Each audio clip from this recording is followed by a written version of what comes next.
Hello friends, welcome to success Netra. और जो आज है हमारा इकोनॉमिक्स का लेक्चर नंबर 50 रहने वाला है। इसमें हम डिस्कस करेंगे रिजर्व बैंक ऑफ इंडिया के बारे में। तो आज का जो लेक्चर है उसमें हम क्या क्या डिस्कस करने वाले हैं, यानी कि जो हमारा आरबीआई है, रिजर्व बैंक ऑफ इंडिया, इसमें हम देखने वाले हैं जो आरबीआई का हिस्टोरिकल बैकग्राउंड है, यानी कि जो इसकी ऐतिहासिक पृष्ठभूमि है उसके बारे में हम देखेंगे। इसमें हम देखेंगे कि जो आरबीआई है वो कैसे बना, इसका जो इनिशियल हेडक्वार्टर था वो कहाँ पे था, ये सब चीज़ हम इसमें देखने वाले हैं, यानी कि जो इसका हिस्टोरिकल बैकग्राउंड है वो सब देखने वाले हैं। सेकंड हम देखेंगे जो आपकी आरबीआई है उसकी कंपोजिशन क्या है, यानी कि इसके अंदर कितने गवर्नर होते हैं, कितने डेप्यूटी गवर्नर इसके अंदर में होते हैं, कितने इसके जो आपकी रीजनल ब्रांच है वहाँ से कितने लोग ले जाते हैं, तो वो सब चीज़ इसमें देखेंगे कि इसकी जो आपकी आरबीआई है यानी कि रिजर्व बैंक ऑफ इंडिया है उसकी कंपोजिशन किस प्रकार की है। थर्ड हम देखेंगे जो आपका जो आरबीआई है उसको बनाने का मेन ऑब्जेक्टिव क्या है। देन हम देखेंगे कि आरबीआई के जो फंक्शंस हैं, जो इसके कार्य हैं वो कौन कौन से होते हैं।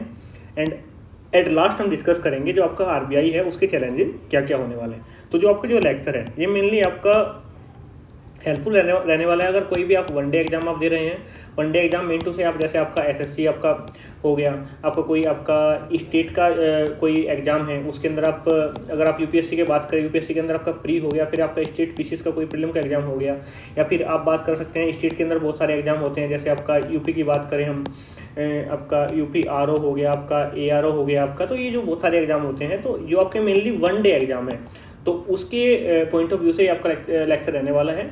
और ये आपका मेंस आंसर राइटिंग में इसका इतना ज़्यादा रोल नहीं रहेगा। और आपसे अगर आप पर्सनैलिटी टेस्ट की बात करें, अगर आप किसी भी जॉब के लिए पर्सनैलिटी टेस्ट देना चाह रहे हैं, यानी कि इंटरव्यू के दौरान भी आपसे इस लेक्चर से क्वेश्चन पूछे जा सकते हैं। इन केस कि सेम है, या तो आपका जो बैकग्राउंड है वो इकोनॉमी बैकग्राउंड है, और या फिर आपका जो रिजर्व बैंक ऑफ इंडिया है वो कोई पॉलिसी लेके आया है जिससे वो बहुत ज़्यादा न्यूज़ में है। देन आपके पर्सनैलिटी टेस्ट में भी इससे क्वेश्चन पूछे जा सकते हैं। बाकी बात करूँ तो वनडे एग्जाम के बिहाफ पे ये आपका जो क्वेश्चन, ये आपका जो लेक्चर है बहुत ज़्यादा इंपॉर्टेंट रहने वाला है। तो चलिए शुरू करते हैं। देन अगर आप हमें फॉलो करना चाहते हैं यूट्यूब पर, इंस्टाग्राम, ट्विटर या टेलीग्राम पर, हर जगह हमारा सेम हैंडल है @सक्सेस नेत्रा। और अगर आपकी कोई क्वेरी है, सजेशन है हमारे लेक्चर के रिगार्डिंग, देन आप हमें मेल भी कर सकते हैं। हमारी मेल ID है successnetra@gmail.com। आपके जो सजेशंस हैं उनको कंसिडर किया जाएगा। तो चलिए शुरू करते हैं। अगर हम बात करते हैं रिजर्व बैंक ऑफ इंडिया, यानी कि इसको हम बोलते हैं आपका आरबीआई। आरबीआई क्या है? जो आरबीआई है आपका सेंट्रल बैंक है, यानी कि आपका जो आरबीआई है उसी के इर्द गिर्द हमारा जो पूरा बैंकिंग सिस्टम है, यानी कि हमारा जो पूरा फाइनेंशियल सिस्टम है उसकी जो रेस्पॉन्सिबल एक अथॉरिटी है वो आपका रिजर्व बैंक ऑफ इंडिया है। यानी कि इसी वजह से इसको बोलते हैं जो आपका आरबीआई है वो सेंट्रल बैंक है। इसी के साथ में कई बार ये डायरेक्ट क्वेश्चन आ जाता है कि जो बैंक्स ऑफ बैंक क्या है, मतलब ऐसा कौन सा बैंक है जिसको बोलते हैं बैंक ऑफ बैंक्स। तो देन आपका आंसर होगा यहाँ पे आपका रिजर्व बैंक ऑफ इंडिया, यानी कि आरबीआई आपका बैंक ऑफ बैंक्स होता है।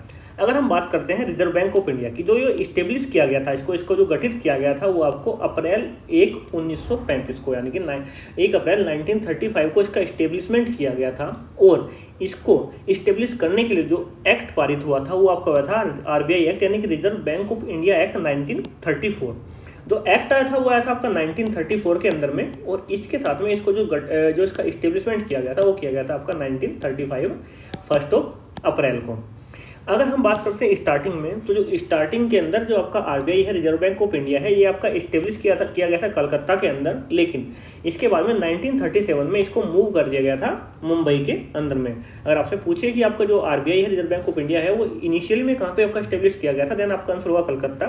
और इसको बाद में मूव कहाँ किया गया था, देन बाद में मूव किया गया था इसको मुंबई के अंदर 1937 के अंदर में। अगर हम बात करें स्टार्टिंग की, तो स्टार्टिंग में इसको प्राइवेटली इसको ऑर्गेनाइज किया गया था। लेकिन जैसे ही भारत आज़ाद हुआ तो आज़ाद होने के बाद में 1949 में इसका नेशनलाइजेशन कर दिया गया। अगर आपसे पूछ लेता है वनडे एग्जाम के अंदर कि जो आपका रिजर्व बैंक ऑफ इंडिया है उसका नेशनलाइजेशन कब किया गया, देन आपका आंसर होगा डायरेक्ट 1949।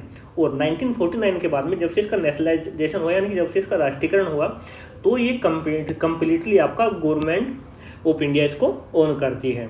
इसी के साथ में अगर IMF की बात करते हैं, यानी कि आपका इंटरनेशनल जो मॉनेटरी फंड है, उसके अंदर अगर इंडिया को कोई रिप्रेजेंट करेगा देन वो रिप्रेजेंट करता है आपका आरबीआई, यानी कि it is a member of international monetary fund. अगर आपसे क्वेश्चन पूछ लिया जाए कि जो आपका आरबीआई है, रिजर्व बैंक ऑफ इंडिया है, वो किस कमीशन की सिफारिश पर, किस कमीशन के सजेशंस के अंतर्गत आपका इस्टेब्लिश किया गया था, देन आपका आंसर निकल के आएगा आपका हिल्टन यंग कमीशन। ये आपसे क्वेश्चन पूछा जाता है कि जो आपका हिल्टन यंग कमीशन है वो किस चीज़ से संबंधित है, आपको 3-4 ऑप्शन दे देंगे, देन आपका वहाँ पे आंसर होगा कि आपका रिजर्व बैंक ऑफ इंडिया से ये संबंधित है। अगर जो आपका हिल्टन यंग कमीशन है, इसका जो फॉर्मल नेम था वो क्या था, royal commission on Indian currency and finance. और अगर आपसे पूछ लिया जाए कि जो आपका हिल्टन कमीशन है वो कब गठित किया गया था, देन आपका आंसर होगा जो आपका ये कमीशन था ये आपका 1926 के अंदर में आया था। और इसी के साथ में जो आपका ये आरबीआई है उसको इस्टेब्लिश किया गया था 5 करोड़ की कैपिटल के साथ में। देन आप यहाँ पे भी क्वेश्चन बन सकता है कि जो आपका हिल्टन यंग कमीशन है किससे संबंधित है, देन आपका रिजर्व बैंक ऑफ इंडिया से संबंधित है, कब ये आया था, देन 1926 के में ही आया था। और आपका जो आरबीआई का इस्टेब्लिशमेंट है कितने कैपिटल के साथ में, कितने रुपए के साथ में किया गया, देन आपका आंसर होगा आपका 5 CR। इसी के साथ में जो आपका मेन ऑब्जेक्टिव है आरबीआई के गठन का, देन वो है कि आपको जो पब्लिक है उसका कॉन्फिडेंस हमारी जो सिस्टम है, बैंकिंग सिस्टम है, उसके अंदर बना रहे, उससे हमारी पब्लिक का विश्वास न उठ जाए।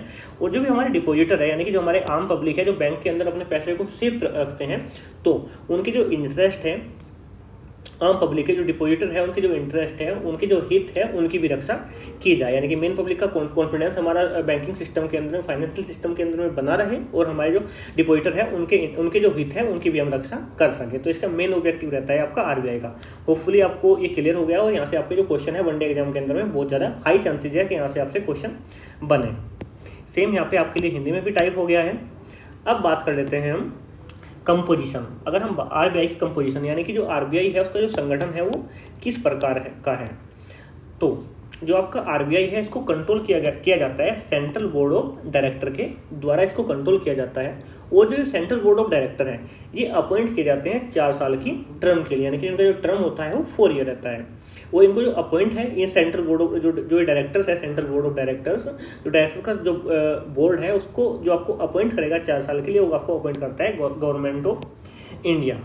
इसी के साथ में जो आपका सेंट्रल बोर्ड है उसके अंदर कौन कौन से लोग होते हैं, उसके अंदर कौन कौन होते हैं, इसके अंदर सबसे पहले आपका एक गवर्नर होगा, यानी कि जो आपका हेड होता है, यानी कि governor of reserve bank of India, एक आपका गवर्नर होगा। इसी के साथ में आपके 4 होते हैं इसमें डेप्यूटी गवर्नर। 2 आपका जो फाइनेंस मिनिस्ट्री है उसके रिप्रेजेंटेटिव इसके अंदर में होते हैं। और इसी के साथ में जो इनके रीजनल हेडक्वार्टर है, जो उसके लोकल हेडक्वार्टर है आरबीआई के, तो 4 डायरेक्टर वहाँ से इसके होते हैं। आपकी जो पूछ लिया जाए कि आपकी जो आरबीआई के 4 जो रीजनल हेडक्वार्टर है, जो लोकल हेडक्वार्टर है, वो कहाँ पे हैं, देन आपकी बात करेंगे। एक आपका कोलकाता के अंदर में है, एक आपका मुंबई के अंदर में है, देन आपका चेन्नई के अंदर में है, और एक हमारी जो कैपिटल है या जो हमारी राजधानी है न्यू दिल्ली, उसके अंदर में इसका एक मतलब लोकल हेडक्वार्टर आपको आरबीआई का देखने को मिलेगा। अगर आपसे क्वेश्चन बन जाए कि आरबीआई के कितने लोकल हेडक्वार्टर है, देन अगर हम बात करें एज ऑन अप्रैल 2023 यानी कि अप्रैल 2023 की हम आज की बात करते हैं, तो देन इस समय इसमें 4 इसके लोकल हेडक्वार्टर्स हैं।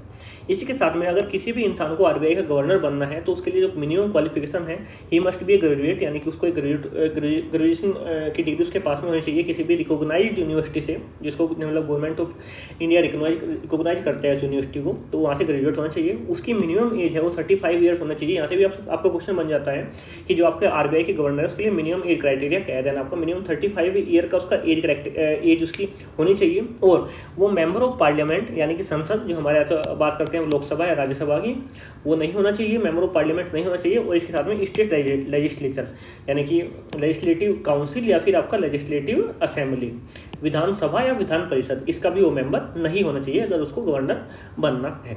तो ये जो मिनिमम क्वालिफिकेशन है गवर्नर के लिए वो ये है।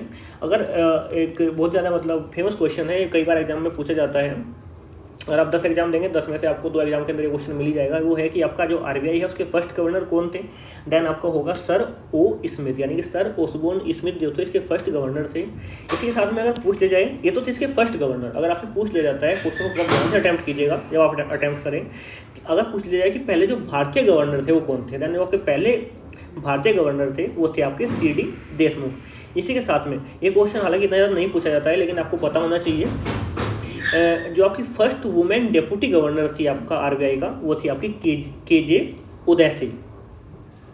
केजे उदैसी इसकी फर्स्ट वुमेन डेप्यूटी गवर्नर की आपकी आरबीआई के। इसी के साथ में आपके एकमात्र भारत के एकमात्र प्रधानमंत्री, यानी कि only prime minister of India who who was the governor of RBI, मतलब ऐसे भारत के एकमात्र शिव राष्ट्रपति हुए हैं जो आरबीआई के गवर्नर भी रह चुके हैं। देन वो आप सभी को पता होगा, देन वो हमारे इकोनॉमिस्ट डॉक्टर मनमोहन सिंह, जो हमारे नरेंद्र मोदी से पहले भी हमारे प्रधानमंत्री थे।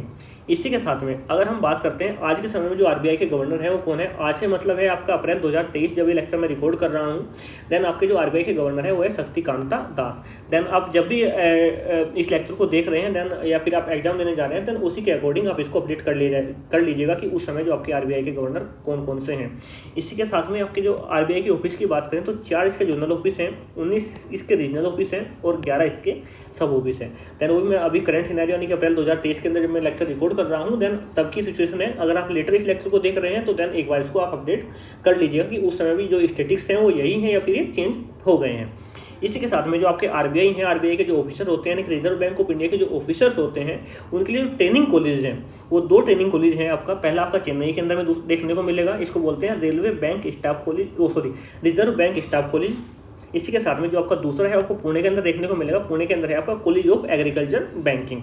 और सेम आपसे एक क्वेश्चन पूछ लिया जाता है कि जो आपकी आरबीआई है वो कैसी बॉडी है, वो आपका स्टैट्यूटरी बॉडी है या फिर आपका कॉन्स्टिट्यूशनल बॉडी है।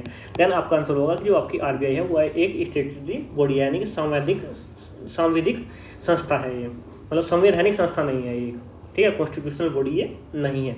आई थिंक जो आपको आरबीआई की कंपोजिशन है यहाँ से जो क्वेश्चन बन सकते हैं वही मैंने आपको कोशिश किया कि पूरे के पूरे मैं आपको करा दूँ। तो देन आपको आई होप कि आपको जो ये है कंपोजिशन भी आपको रिजर्व बैंक ऑफ इंडिया की समझ में आ गई होगी। सेम यहाँ पे आपके लिए हिंदी में भी टाइप हो गया है। इसी के साथ में अगर हम बात करते हैं आरबीआई के ऑब्जेक्टिव की, अगर आपका आंसर राइटिंग कोई मतलब बहुत ज़्यादा न्यूज़ के अंदर में है, कोई ऐसे वगैरह आप लिख रहे हैं, देन आप यहाँ पे वहाँ पे इनको कोट कर सकते हैं।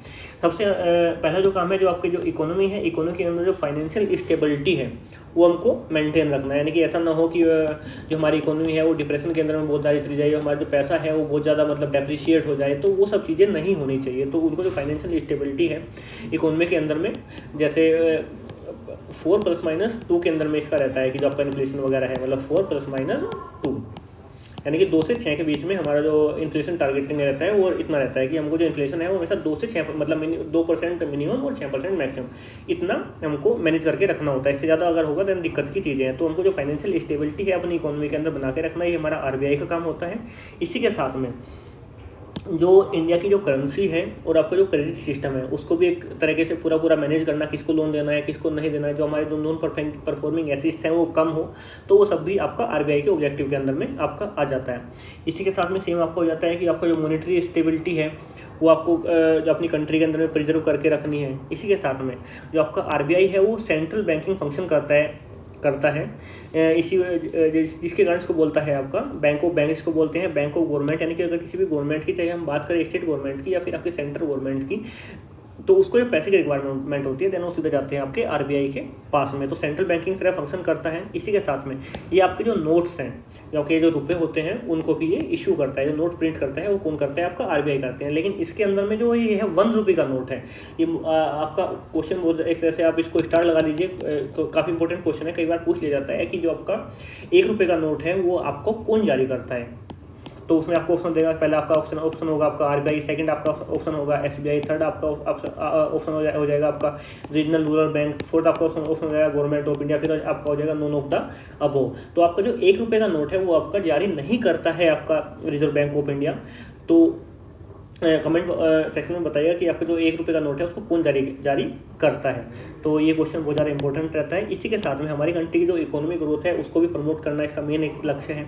इसी के साथ में जो आपके कमर्शियल बैंक हैं वो किस प्रकार से फंक्शन कर रहे हैं, तो उनकी जो फंक्शनिंग है उनको भी मॉनिटर करना आरबीआई का एक ऑब्जेक्टिव है। और अगर वो कुछ भी हमको इलीगल देखने को मिलता है, मतलब कुछ भी दिक्कत देखने को मिलते हैं कमर्शियल बैंक के अंदर, तो देन उनके खिलाफ कोई भी अगर स्टेप उठाना है, कोई नेसेसरी स्टेप उठाना है, देन वो भी आपका आरबीआई के अंडर में आता है। जैसे किसी बैंक का मर्जर करना हुआ, किसी बैंक की जो ब्रांच है उनको एक्सपेंशन करना हुआ, किसी बैंक को लाइसेंस देना है, किसी बैंक के पास में लाइसेंस है उसको लाइसेंस रद्द करना है, और कोई किसी बैंक के जो एसेट्स है उनको लिक्विडिटी कितनी मेंटेन करके रखनी है, तो वो सब चीज़ें भी आपकी आरबीआई के अंडर में आती है।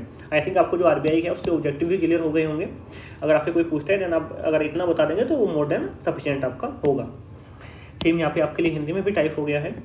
इसी के साथ में हम बात करते हैं फंक्शंस ऑफ आरबीआई। तो जो आपके जो आरबीआई के ऑब्जेक्टिव हैं एंड देन फंक्शन है वो कहीं ना कहीं सेम ही है। जो इसके ऑब्जेक्टिव है तो उसी प्रकार से ये आपका फंक्शन भी करेगा। तो एक बार देख लेते हैं इन ब्रीफ की जो आपके आरबीआई है उसके फंक्शन क्या क्या होते हैं।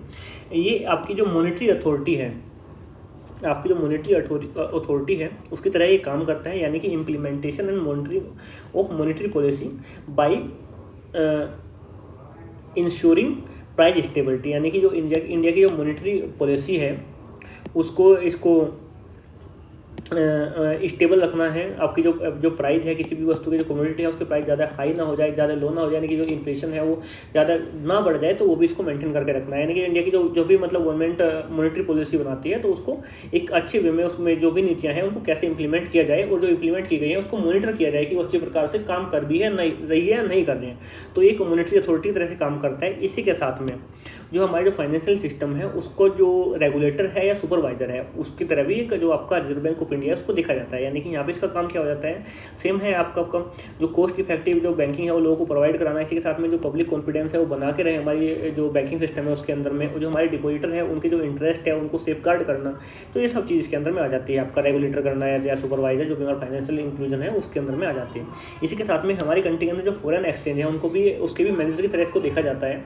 यानी कि जो रुपये की वैल्यू है वो किस इंटरनेशनल लेवल पर कितनी है तो वो मेंटेन करके रखनी, ज़्यादा जो हमारा पैसा है वो ज़्यादा गिर ना जाए, डिवैल्यूएशन उसकी ना हो जाए। इसके साथ में जो हमारी कंट्री के अंदर कितनी ज़्यादा फॉरेन एक्सचेंज हम इकट्ठा कर सकते हैं उसको कैसे मेंटेन कर सकते हैं वो सब चीज़ हमको देखना है। और आपको जो एक्सटर्नल ट्रेड और जो पेमेंट्स हैं तो वो भी सब देना आपका रिजर्व बैंक ऑफ इंडिया के ही अंदर में आता है।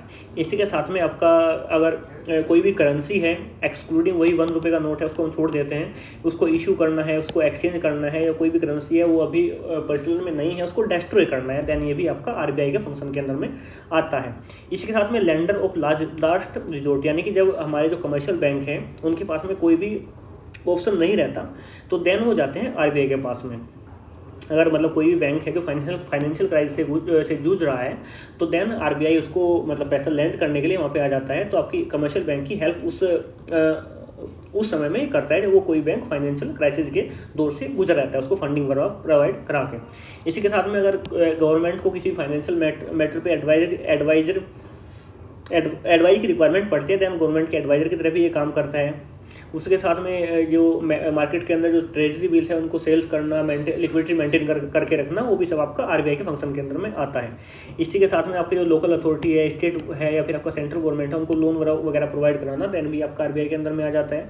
इसी के साथ में आपका जो रेपो रेट है, रिवर्स रेपो रेट है या बैंक रेट है वो समय समय पर इशू करना। अगर हम बात करते हैं रेपो रेट की, ये भी आपसे क्वेश्चन पूछ ले जाता है, बहुत काफ़ी मतलब फेमस क्वेश्चन रहता है एग्जामिनर का, रेपो रेट या रिवर्स रेपो रेट।